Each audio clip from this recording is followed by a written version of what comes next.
Sebelumnya, Assalamualaikum warahmatullahi wabarakatuh. Perkenalkan, nama saya Alvarizan Noval Wibisono dari kelas Manajemen Sumber Daya Manusia K1.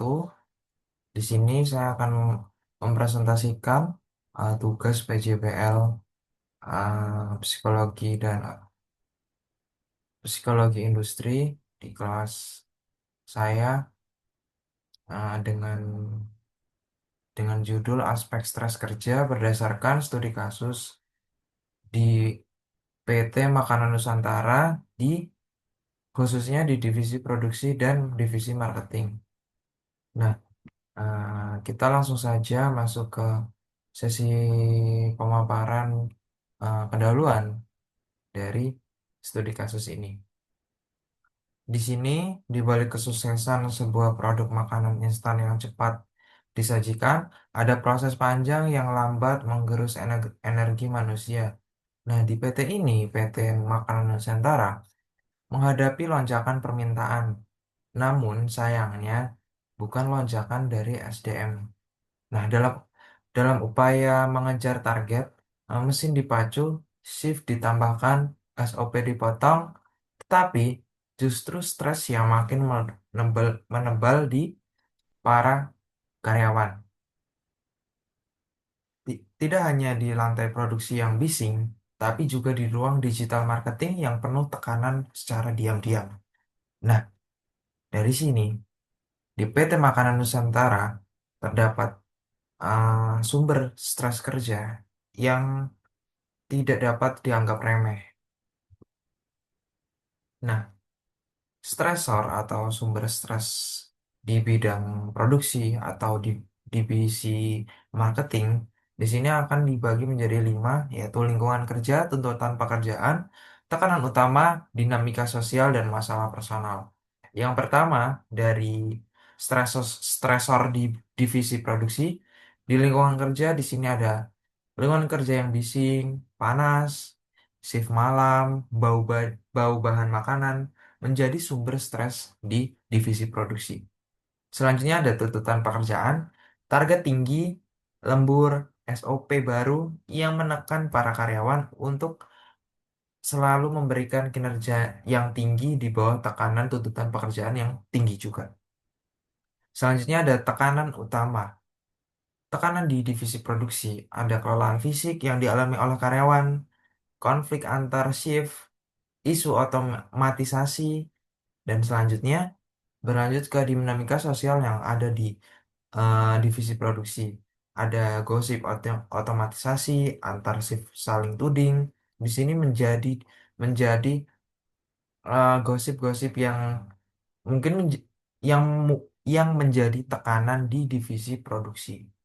Selanjutnya ada masalah personal yang dialami oleh para karyawan di divisi produksi. Ada sulit tidur karena tekanan tekanan lingkungan, dinamika sosial yang tinggi, masalah keluarga, gaji lembur telat yang harus dialami oleh para karyawan karena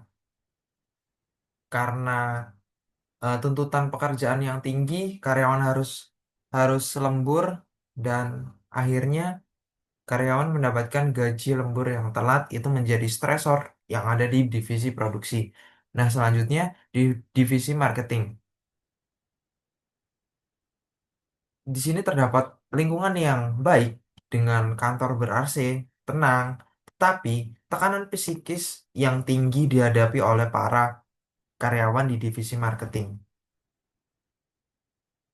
Selanjutnya, tuntutan pekerjaan, strategi agresif tanpa tambahan dana oleh eh, perusahaan. Nah, di sini perusahaan tidak menambahkan dana, tetapi meninggikan strategi agresif tanpa mempedulikan dana yang telah ada.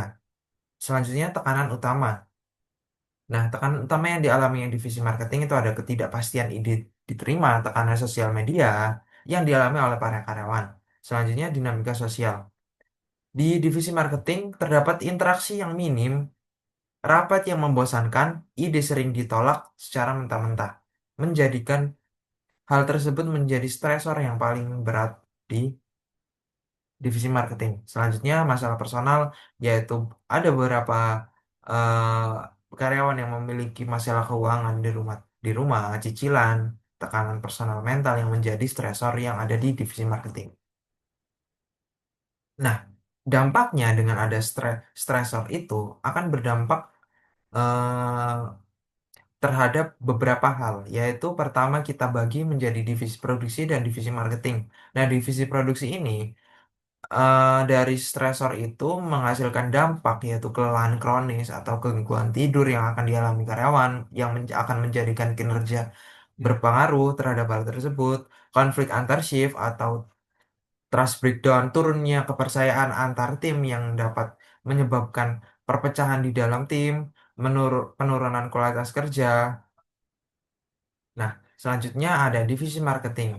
Di divisi marketing ada burnout dan apatisme kreatif yang akan dialami oleh para para karyawan divisi marketing. Nah, di sini adanya burnout dan apatisme kreatif akan menyebabkan karyawan merasa merasa tertekan, merasa bosan, merasa campur aduk.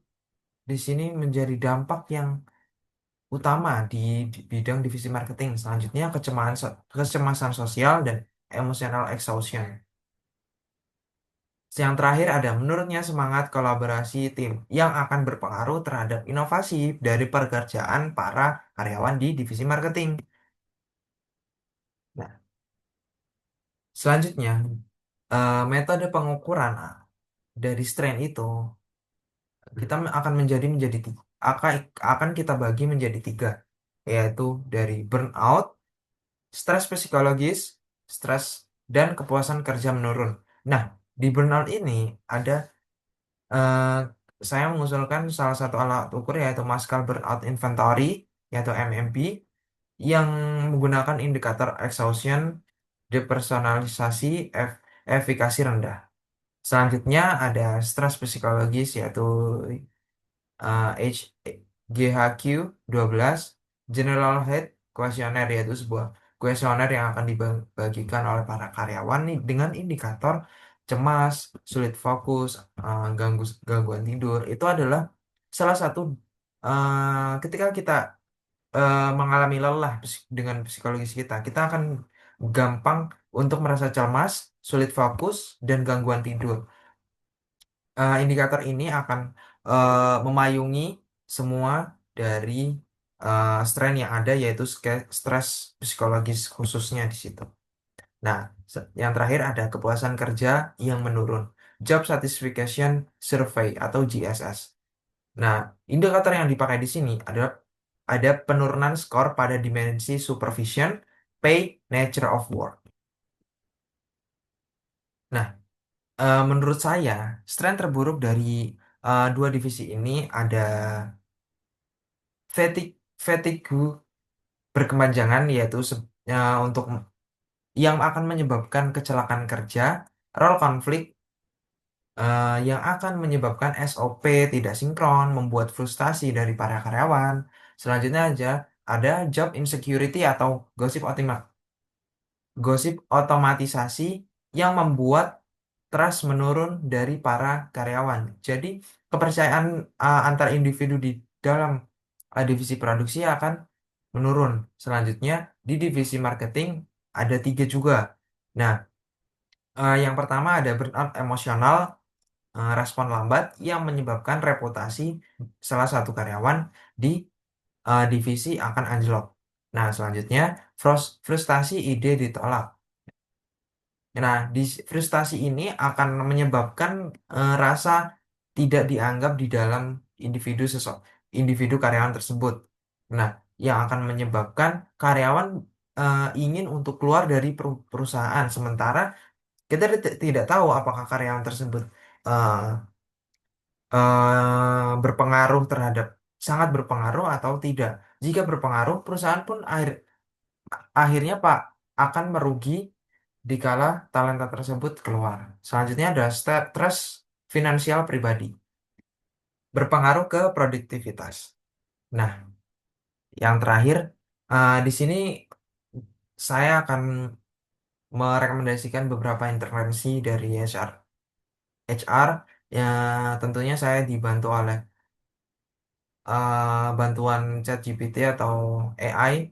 Nah, di sini saya menemukan beberapa intervensi yaitu untuk produksi, rotasi shift dengan buffer day atau pemulihan tidur. Selanjutnya ada kampanye ngopi bareng SOP. Nah, kampanye ini akan mengedukasi prosedur antar shift. Nah, selanjutnya ada jadwal town hall bulanan soal otomatisasi redam. Nah, di sini intervensi yang ketiga ini akan meredam isu yang tidak jelas di dalam eh, lini produksi. Selanjutnya ada untuk digital marketing. Nah, saya akan merekomendasikan platform ide digital atau Idealab. Nah, di sini semua staff bisa bisa summit atau vote tentang ide-ide yang mereka miliki sehingga semua karyawan bisa berinteraksi di dalam platform digital tersebut. Selanjutnya ada emotional debrief mingguan, yaitu sesi-sesi ringan offline atau online katakanlah untuk curhat tentang keluhan konsumen. Nah, selanjutnya ada dana darurat transparan dan cepat cair. Nah, di sini intervensi ini akan membantu para karyawan dengan tanggungan finansial yang besar. eh, dengan adanya intervensi ini akan membantu karyawan untuk mengatasi masalah finansial mereka yang akan akhirnya dengan tidak adanya masalah finansial akan berpengaruh terhadap eh, kinerja yang akan diberikan kepada perusahaan.